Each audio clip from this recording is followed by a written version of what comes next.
Hola, buenas tardes. Estamos en nuestro programa en tiempos de COVID, hoy viernes 20, justamente cuando se celebra un encuentro internacional que organizan el Departamento de Antropología Social del Instituto Nacional de Antropología e Historia, que se llama Taller por la Defensa de los Territorios, Coyuntura Histórica Actual, Corrupción, Privilegio, Control y Represión.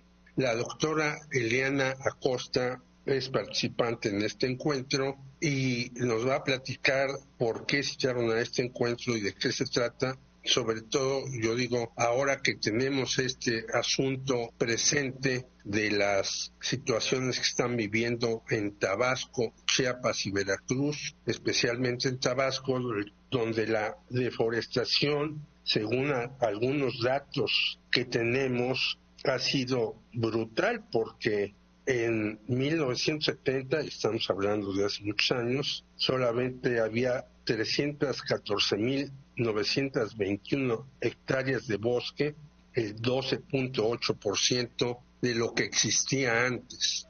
¿Cuál es el objetivo del seminario y cómo lo podemos ver a la luz de los procesos que estamos viviendo en México, doctora Eliana Acosta?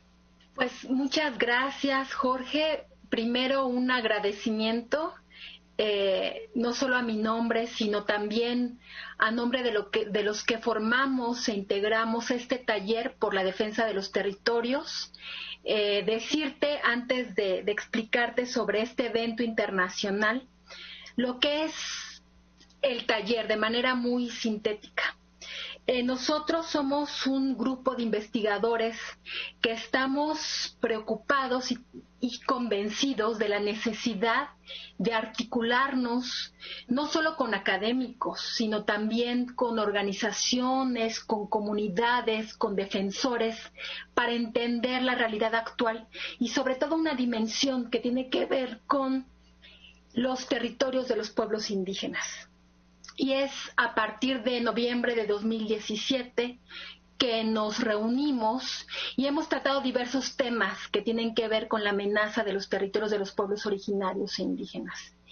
Y pues ahora que se dio la pandemia, hemos retomado el taller a partir de hace 15 días. Lo retomamos y justamente para el próximo 20 de noviembre abordaremos el tema de la pandemia, pero en un contexto latinoamericano. Y eso para nosotros es algo inédito porque nos hemos centrado en problemáticas de la realidad nacional de distintas regiones del país.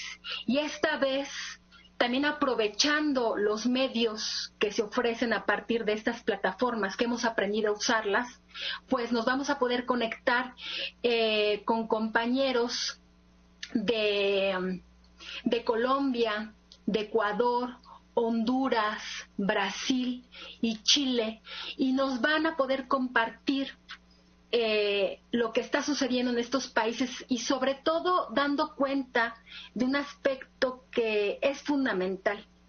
En esta pandemia muchos pues hemos perdido y ha habido muchos sacrificios, pero también hay otros que han ganado en esta condición. ¿Cómo cuáles? Pues justo, pues está muy claro, todas las corporaciones vinculadas por ejemplo, al uso de estos medios como las plataformas. Sabemos lo que se ha ganado a partir de las ventas en línea. Amazon son de los grandes ganadores, Google. Sabemos también toda la industria del entretenimiento, sí, que ha ganado pues en estos medios. Todas las plataformas que se usan ahora, por ejemplo, en educación también.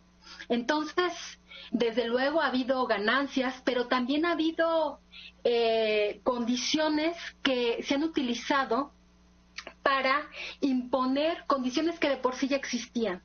En nuestro caso, en nuestro país, pero en otros países eso ya se impartirá en el taller el próximo viernes, el 20 de noviembre, el tema, y ya entrando en discusión, sobre los megaproyectos.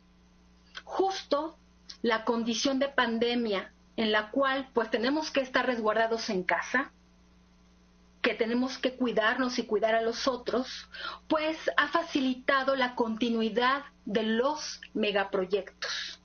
Y eso es algo también de lo que se dará cuenta de lo que está sucediendo en diversos países. Hablando de megaproyectos, aquí tenemos algunos en México que son totalmente avalados e impulsados con recursos y con más del actual gobierno. Digamos, el Tren Maya, el aeropuerto, que dicen, ¿para qué hacer un aeropuerto ahorita que no viene mucha gente de Santa Lucía, y la refinería de Dos Bocas? ¿Qué opinan ustedes al respecto? Claro, pues ahí habría que pensar estos megaproyectos del sureste, ¿no? Así como ha sido destacado por diversos investigadores, pues abocados en la geopolítica, lo que es el tema del Tren Maya y el transísmico, que hay que verlos como un bloque, y justamente pues lo que hemos visto en este proceso de la pandemia es que pues ha sido un espacio, condiciones para facilitar la consecución de estos megaproyectos. Y desde luego hay resistencias. También utilizando estos medios vemos múltiples foros virtuales, diversos pronunciamientos, pues en los cuales las diversas comunidades y organizaciones se han manifestado en contra. Pero aún así, pues se presentan las condiciones para avanzar en los megaproyectos. Pensemos en el corredor ferroviario. Cada día nos enteramos cómo van avanzando con las obras y también nos enteramos de cómo están siendo desplazadas las comunidades que se encontraban asentadas en este territorio. Pero aún con las resistencias, pues justo estas condiciones de pandemia pues facilitan su continuidad. Pues hay muchísimas cosas que uno protesta en las redes sociales, pero las autoridades, doctora Ileana Costa, no le hacen caso. Sin embargo, vemos como en Tabasco hay una situación casi terrorífica por las lluvias y las próximas que vendrán. Y vemos que esto se debe a la deforestación que ha habido de la selva tabasqueña, que Pellicer decía que era un Edén. Pellicer, que fue además mentor de Andrés Manuel López Obrador, pero algunas investigaciones dicen que ha sido una selva que se ha ido depredando desde la época de Luis Echeverría y nadie hace nada. Y todos los gobiernos dicen, vamos a parar esto, vamos a encauzar los ríos, vamos a hacer aquello, pero vemos que no hay resultados. ¿Qué hacer ante esto, doctora Ileana Costa? Me parece que un primer paso es reconocer la integridad del problema. Para empezar, hay que situar el hecho de que no solo se debe a una catástrofe ambiental, el tema de los huracanes, que pues es una realidad pues que se ha dado históricamente, pero ¿por qué ahora este desastre socioambiental? Y justamente al reconocer las distintas dimensiones del problema, pues por una parte está esto que tú señalas que tiene que ver con la deforestación, y desde luego también algo que se ha señalado, incluso ha dado lugar a conflictos entre la CFE, su titular, y el gobernador de Tabasco, sobre cuál es la responsabilidad de los altos funcionarios en cuanto a la generación de energía, ¿no? Ese es un tema que también ha dado lugar en este proceso. Pero yo quisiera destacar sobre todo este aspecto de la deforestación, y que es un espejo, hay que verlo así. Me parece que lo que está sucediendo ahora en Tabasco y en Chiapas es un espejo para lo que puede venir en la península. El caso de Tabasco me parece que es central para darnos cuenta de estas múltiples contradicciones que se ven en términos políticos, por ejemplo, esto que mencionaba entre pues la CFE y el gobernador de Tabasco, pero por otra parte, las contradicciones que existen en cuanto, por ejemplo, esta elección que Andrés Manuel pues se dolía, ¿no?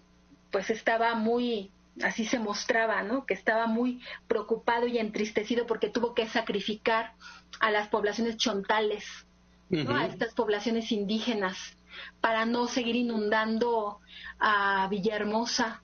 Entonces, también, ¿por qué? ¿En qué residen esta clase de elecciones por parte del Ejecutivo? Podríamos decir que en Latinoamérica en general y en el mundo, para abarcar su totalidad, se sigue haciendo algo que algunos han señalado como nocivo, que es el progreso, en lugar de tomar en cuenta la opinión de los habitantes de los pueblos. Y el progreso, digo, porque a veces pues se piensa que el automóvil, que el tren, que el avión es algo maravilloso, pero se olvida que se va acabando con el suelo, con los habitantes, con los lugares que han sido llamados por los del EZLN la madre tierra. Estamos acabando con esa madre tierra. ¿Es así como habría que ver las cosas? Bueno, pues esto que estás señalando, Jorge, es una de las contradicciones que hay que situar. Por una parte, se plantea un desarrollo económico que traerá bienestar social. Esa es una de las grandes banderas de la actual administración.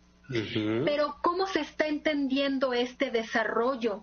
Considerando el caso de los megaproyectos y en particular el tema del Tren Maya, que es lo que mejor conozco, pues el contemplar la perspectiva de los pueblos, su manera de vivir, la manera de relacionarse con el territorio es de una manera muy, muy superficial, que sobre todo queda en términos, por una parte, de propaganda, ¿no? Propaganda política, y por otra parte que sirve para legitimar el proyecto, ¿no? Los proyectos. Entonces, sí me parece que una de las grandes contradicciones, y que lo han señalado múltiples investigadores, es cómo sí lograr un crecimiento económico, un bienestar social, pero sin sacrificar el ambiente y sobre todo los ecosistemas de por sí frágiles. Algunos han dicho que estos megaproyectos de la Cuarta Transformación sí tienen la autorización tanto de la Semarnat como del Instituto Nacional de Antropología e Historia para llevarse a cabo. ¿Es esto cierto? Pues es que ahí habría que pensar en lo que han sido las consultas. Precisamente un medio por el cual se ha legitimado estos proyectos es el de las consultas, pero hay en el fondo una gran desinformación. Para empezar, decirte pues que estas consultas, que en principio se hicieron con base en este tratado internacional del 169 de la OIT, plantea un aspecto fundamental, que es el de dar cuenta no solo de los beneficios, sino también de los riesgos. Y de eso nunca se habló. Solo se habló de los grandes beneficios que trae el proyecto y no de los riesgos que implica. Eso por una parte. Por otro, un uso que se ha dado con los megaproyectos, no solo con el tema del Tren Maya, también lo vemos con el caso del Transísmico, incluso con otro tema y otro proyecto particularmente polémico, que es el Proyecto Integral Morelos. Entonces, se están utilizando los programas sociales como moneda de cambio para aceptar estos megaproyectos. Eso es una irregularidad por parte del Estado. Muy bien, estamos hablando, Javier Guerrero, con la doctora Eliana Acosta de este seminario en defensa de los territorios y la coyuntura. ¿Cuál sería, a manera de resumen, las cosas fundamentales que verían ahí y sobre todo relacionándolo con lo que está pasando en México, en Tabasco, Chiapas y Veracruz? Los megaproyectos no son una ocurrencia del señor presidente, porque todo se centra, los partidarios y los adversarios del presidente alegan sobre los megaproyectos. Los megaproyectos son un proyecto de una burguesía transnacional. De hecho, ha habido planes anteriores desde el siglo pasado, que son el Plan Puebla-Panamá y la Iniciativa Mérida, que consideran precisamente la necesidad de generar una serie de megaproyectos en el mundo entero. no nomás en México. De hecho, el llamado Tren Maya se llamaba el Tren Chiapas-Mayab. Es decir, de lo que se trata en este sentido es de lo que decía un famoso urbanista llamado Henri Lefebvre. Decía, las grandes empresas ya no se dedican solamente a generar bienes y mercancías en el espacio, sino se dedican a la producción del espacio mismo. Es decir, lo que existe por parte del capitalismo actual es una gran geofagia, es decir, la necesidad de ir apoderándose de territorios en todo el planeta para generar espacios de muy alta rentabilidad, porque en esta época de concentración enorme de los capitales y su centralización, precisamente lo que se requiere es necesariamente que haya espacios de muy alta rentabilidad.